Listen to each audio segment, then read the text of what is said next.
रहा है वो केस? देखिए, राना शमीम का केस ये था कि जिस वक्त राना शमीम साहब का केस जो है अखबार के जरिए सामने आया, तो वो सामने जब चीजें आई, हमारे पास कंटेंट आया, तो वो कंटेंट बहुत इंपॉर्टेंट है। जी अब उस वक्त ये हुआ था कि जनाब ये अखबार में जो आया है, इस पर एक सुओ मोटो नोटिस लेना चाहिए था, ये बड़ा सीरियस मैटर है।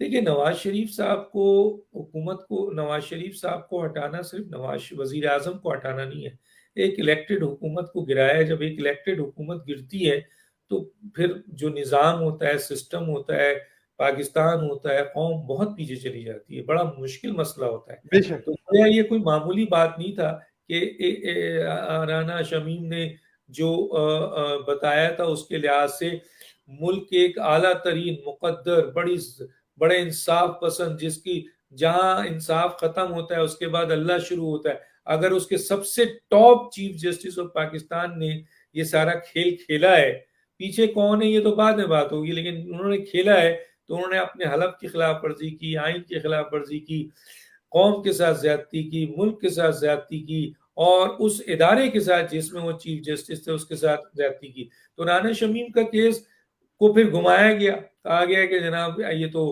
आपके हलफ ऐसे हुआ, तो हल्फिया बयान नहीं दिया, तो सामने दिया, तो पीछे दिया। मसला ये था कि अदालत के सामने राना शमीम क्या बोलते हैं, तो उन्होंने मान लिया कि हाँ, ये जो कंटेंट मेरा है, ये मैंने बयान दिया है।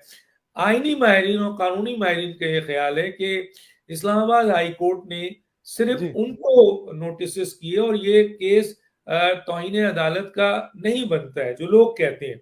लोगों का ख्याल था कि जिसमें जो मेन कल्प्रिट है, जिसकी बुनियाद पर एक इलेक्टेड हुकूमत और एक अहम तरीन इदारा दागदार हो रहा है, और फिर एक सिटिंग आपके जज जो है उसका भी नाम आ रहा है, तो इसकी एक इन्वेस्टिगेशन होनी चाहिए थी जुडिशियल। और इसके जी लिहाज से आपके राना शमीम को भी बुलाएं, आप अंसार अब्बासी को भी बुलाएं, मीर शकील रहमान को भी बुलाएं, लेकिन उस शख्स को भी तो बुलाइए जिसके ऊपर जो है वो ये सारे इल्जाम है। और उस शख्स के ऊपर सिर्फ एक इल्जाम नहीं है, उसके ऊपर राना शमीम भी है, उसके ऊपर जज अरशद मलिक साहब भी हैं। तो कहने का मतलब ये है कि उसके ऊपर आपके वो जो है वो नूरानी साहब भी हैं, जिन्होंने इसकी ऑडियो भेजी है और वो चैलेंज करते हैं कि है। और तो ये तीन जगह से जब एक जज के ऊपर ये बात आ रही है, और सेम कैसे पे आ रही है कि उसने ये सब कुछ किया है, तो क्या इस मुल्क की अदालत को इंसाफ की फराहमी के लिए उस शख्स को अदालत में नहीं बुलाना चाहिए? तो राना शमीम का केस क्लियर है। पिछले दफा हमने सुना कि जनाब इन्वेस्टिगेशन जी ये कोई वो नहीं है, सोमो ये आपका तौहीन अदालत नहीं होगी, इन्वेस्टिगेशन होगी। लेकिन आज जो अभी लास्ट हुआ है उसमें बदल गया। अब राना शमीम कह रहा है कि जी मैंने ये अदालत को बताया कि ये हलफनामा मेरा है, और ये मैं बिल्कुल वो ओरिजिनल भी ला के उसने दे दिया। हालांकि जब कोई शख्स अदालत के सामने खड़े होकर उन कंटेंट्स को दोहरा दे, तो फिर हलफनामे की क्या जरूरत? क्या फिर तो जरूरत है? फिर तो बिल्कुल वो ऐसी है। वही आदमी है ना जो सामने कह रहा है, तो वो सामने कह चुका फिर भी लिया। लेकिन कहने का मतलब ये है कि इन तमाम चीजों से, हालांकि बहुत स्ट्रॉन्ग चीज तीन है जो कि साकिब निसार को आर्टिकल 6 की तरफ ले जाती है।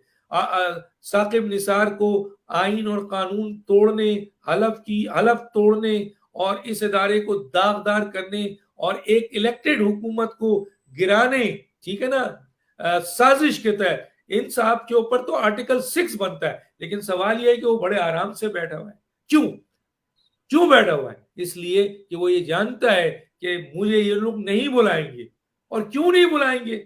इसलिए नहीं बुलाएंगे कि उस दिन आफरीदी साहब जो उनके वकील हैं, उन्होंने कह दिया कि इसे अगर पकड़ा तो बहुत सारे और नाम आएंगे। बिल्कुल। चलेंगे अभी ताकत में नहीं है, लेकिन दूसरे तो शायद ताकत में बैठे हैं ना, तो उसको नहीं बुलाया जा रहा है, तो इंसाफ नहीं हो रहा है, इसको इंसाफ। इंसाफ नहीं कहा जाएगा। अगर और आप देखें, वहां कायमा कमेटी ने बुलाया, वो वहां आते ही नहीं है, पहुंचते ही नहीं है। बड़े बिल्कुल ऐसी है। तो और इसको डिफेंड कौन कर रहा है? हुकूमत कर रही है, वजीर आजम कर रहे हैं, उनके वजीर कर रहे हैं। तो राना शमीम का केस क्लियर केस है। वो अपने वो अगर वो गलत है तो उनको फांसी की सजा दे दे।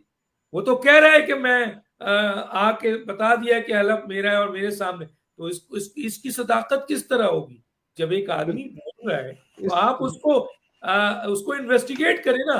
आप उसको शोकाज दे रहे हैं तो उसके बाद वो माफी मांग लेंगे, दबाव आएगा, फना होगा, तो ये तो इंसाफ नहीं हुआ ना।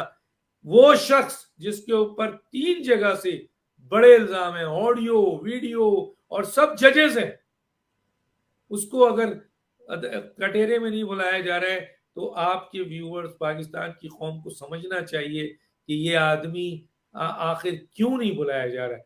क्या इससे इंसाफ की फरामानी हो रही है? क्या हमारी अदालत, जिसे इंटरनेशनल ट्रांसपेरेंसी इंटरनेशनल ने पुलिस के बाद दूसरा करप्ट इदारा किया था, क्या ये हम उसी रास्ते पे नहीं जा रहे? तो आईनी माहिरीन, मैं उन्हीं की बात को कोट कर रहा हूं, वो ये समझते हैं कि जब तक साकिब निसार को अदालत में नहीं बुलाया जाएगा और इस केस से जोड़कर इसकी सही हकीकत नहीं मालूम की जाएगी, उस वक्त तक इंसाफ की फरावानी मुमकिन बिल्कुल ऐसी है डॉक्टर साहब, लेकिन लगता नहीं